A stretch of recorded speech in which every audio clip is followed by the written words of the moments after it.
Alright, so daily riding a sport bike gotta be all upside, right? Nah, not at all. I mean, for me, it's the only way, but really, not at all practical, and definitely wouldn't recommend it. My trusty steed here, 2021 Yamaha R1, and I've been riding it every day since it was brand new. Alright, so let's start with the complaining so we can finish off on a high note. All my favorite things about daily riding a superbike. First thing you're gonna notice, it is not at all comfortable.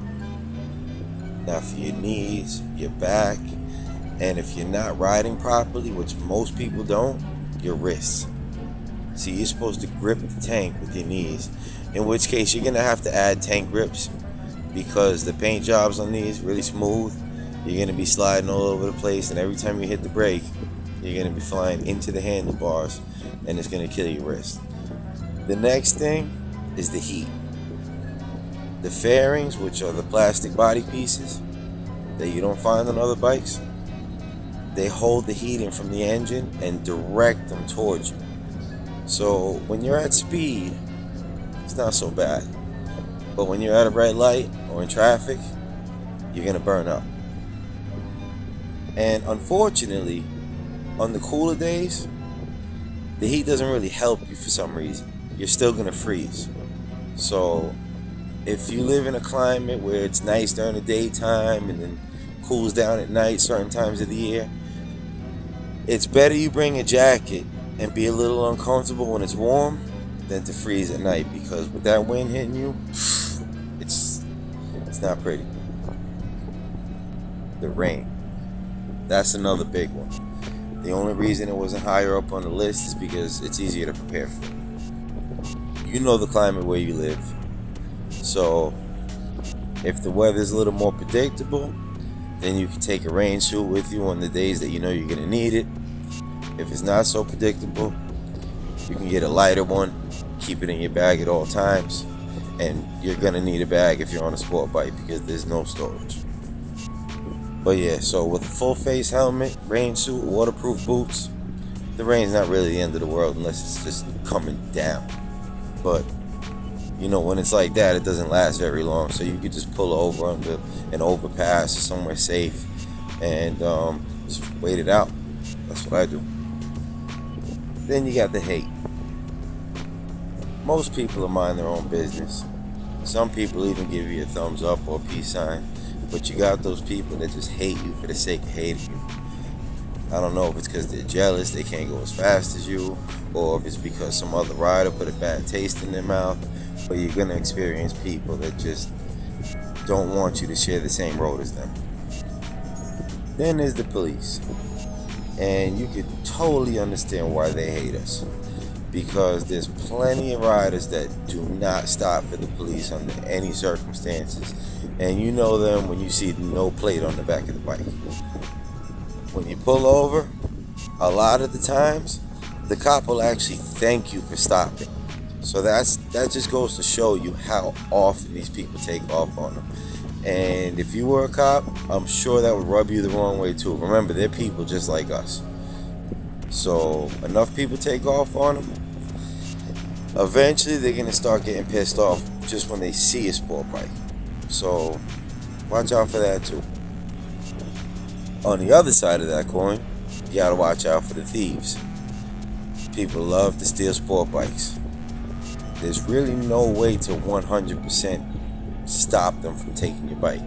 They say if somebody wants it, they're going to get it. Best thing you can do is, sad to say it like this, but make somebody else an easier target. You know, thieves, they're lazy. If they weren't, they wouldn't be thieves. They'd have a job. So if they have a choice between two bikes, one of them has no protection, and one of them is going to take them 3 or 4 things to bypass, they're going to go for the one with no protection every time. Normally I would say, that's what insurance is for. Don't even bother locking it up. But depending on where you are, at least where I am, insurance is not even worth it. So insurance is not required here at all, not even liability. But you should get liability. God forbid something happens and it's your fault, you don't want to get sued. But as far as full coverage is concerned, they want $10,000 a year for full coverage. And I have a clean record. And I've been driving professionally for many, many, many years. My car insurance is disgustingly low. And they want $10,000 a year to insure my bike. In 2 years of paying insurance, I will have been able to already buy another bike. So, what would be the point of that?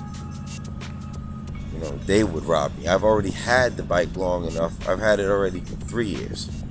So that means I would have already paid the full value of the bike plus another 50% towards the insurance company. So they would have stolen it from me already. So just protect yourself the best you can. What I have is a caliper mounted rotor lock that doesn't allow the wheel to be moved at all or to be removed.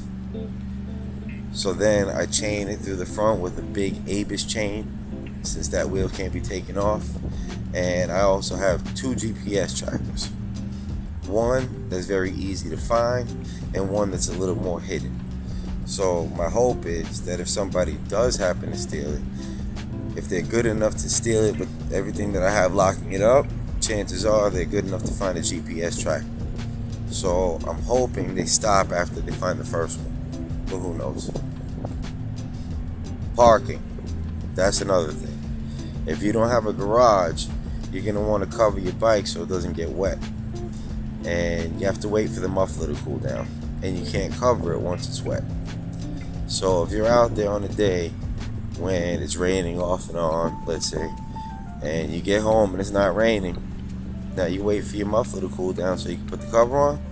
It starts raining, now you can't put the cover on. So that's another thing that gets annoying. You try to plan for that as best you can, but sometimes it's just luck. Gear is very important when you're riding, but when you daily ride and you live somewhere hot, it really gets hard to keep up with it. Like, who wants to sit there for 15 minutes every single time you're getting on the bike and you're doing it every day to put all this stuff on and sweat everywhere you go? So do the best you can with that. Me personally, I wear a helmet and I have one of those vests to protect your spine, because the last time I got into an accident, 2017, I broke my back on the divider. I had one of the vests, but it was sitting at home, and if I would have been wearing it, I would have been fine.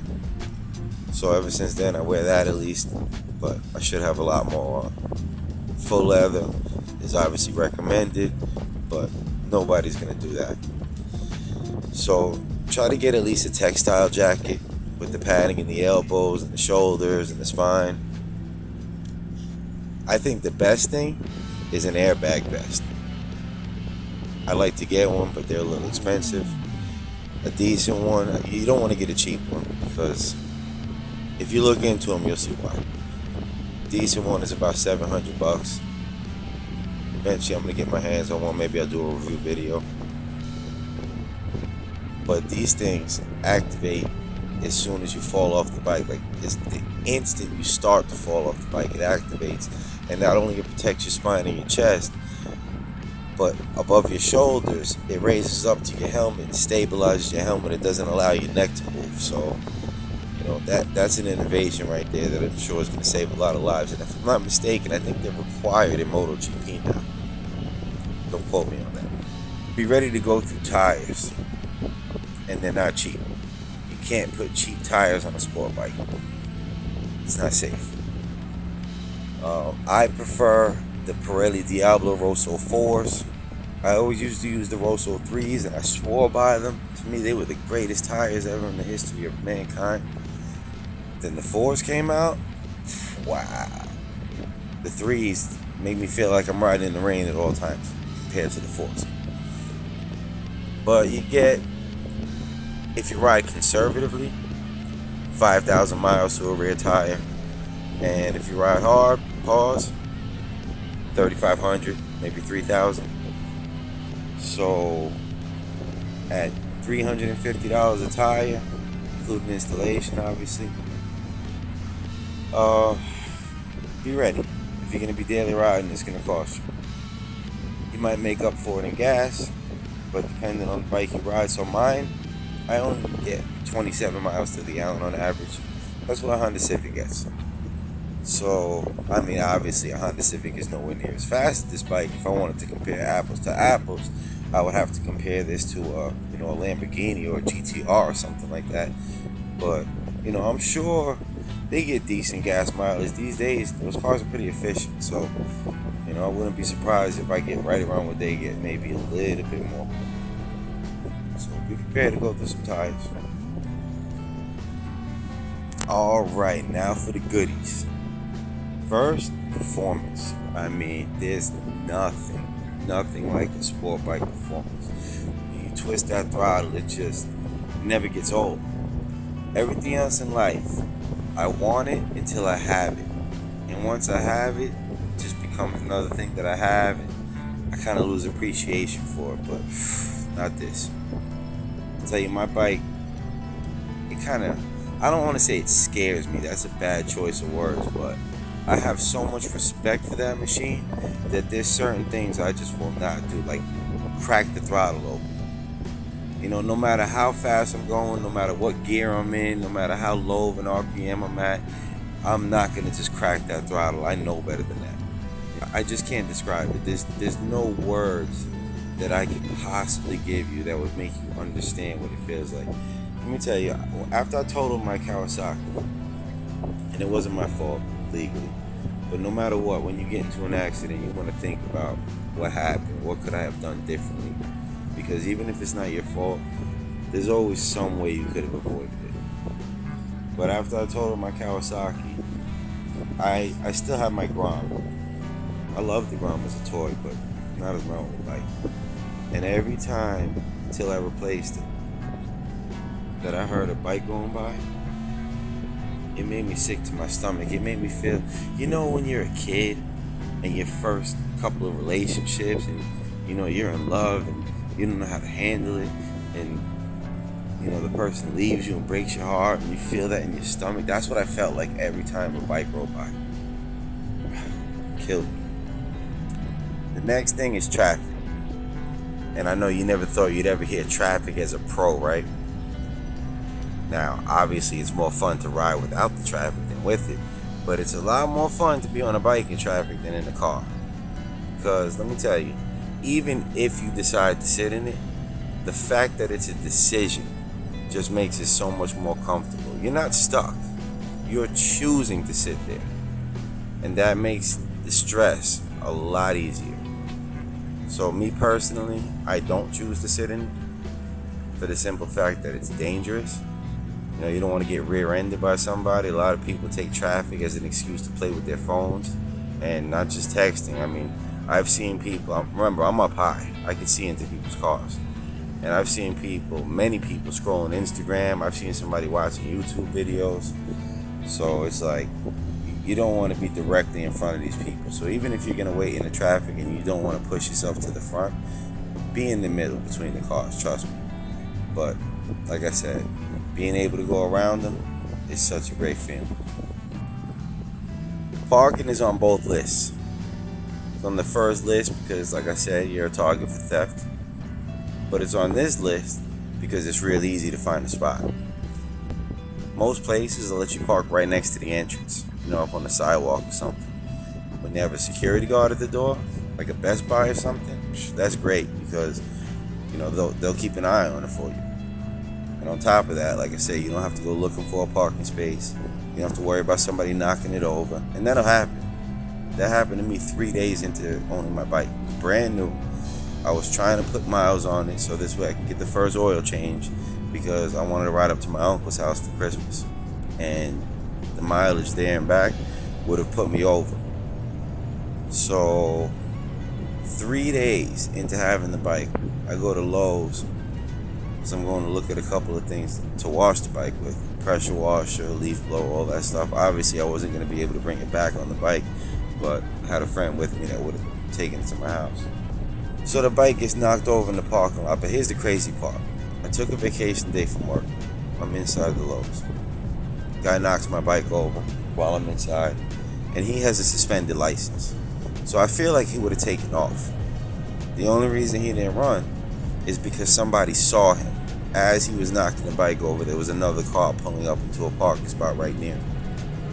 So instead of taking off, he goes to that guy and asks him for help.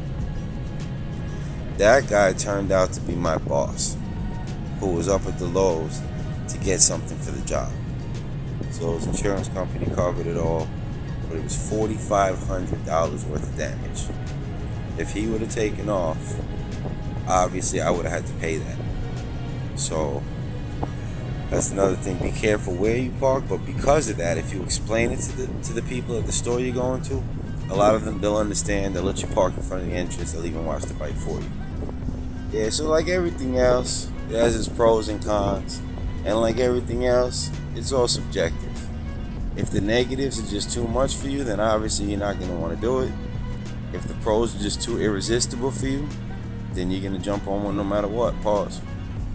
Only thing I can say, if you're on the fence, just do a lot of research, put a lot of thought into it, and make up your mind the right way, because it's an investment. You know, unless you're buying a really old beat up bike on Craigslist, once you pay for this, it's going to cost you to get out of it. So just make sure you know what you want. Alright, well, that's a wrap. Any questions? Leave them in the comments. Subscribe for more. Ay, Douglas Antonio.